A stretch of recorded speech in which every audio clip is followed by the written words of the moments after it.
Салам, мен ушул районду карайм. А так мени бул жакта бар братан дейт. Мен көчөдө баратканда бар калч-кулч. Жада калса чымчыктар уча албай калат го. Потому что мен баарын калчылдатам.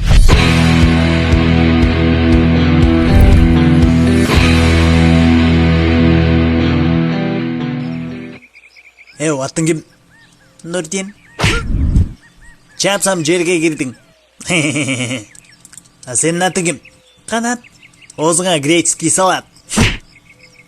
Сеникичи? Не болду? Немистер жөнүндө кино болду. Не болду, брат? Бунун арда дух вагон бу. Башталды загон. Сен кимге ишенип атасың? Чаптан көрөсүң. Кимсиң? Чап дейм. Деген эмечи? Кимсиң? Чаппайсыңбы? Не, папаң, мен турада иштейм. Чап дейм. Брат, пожалуйста, айтчы, кимсиң, кайсы райондан келдиң, эмне деген баласың, кай жактан болосуң, эмне деген болосуң? Сен чабасың же жокпу? Братан, коркутпай эле айтчы, кимсиң? Хорошо. Короче, слушай меня. Мен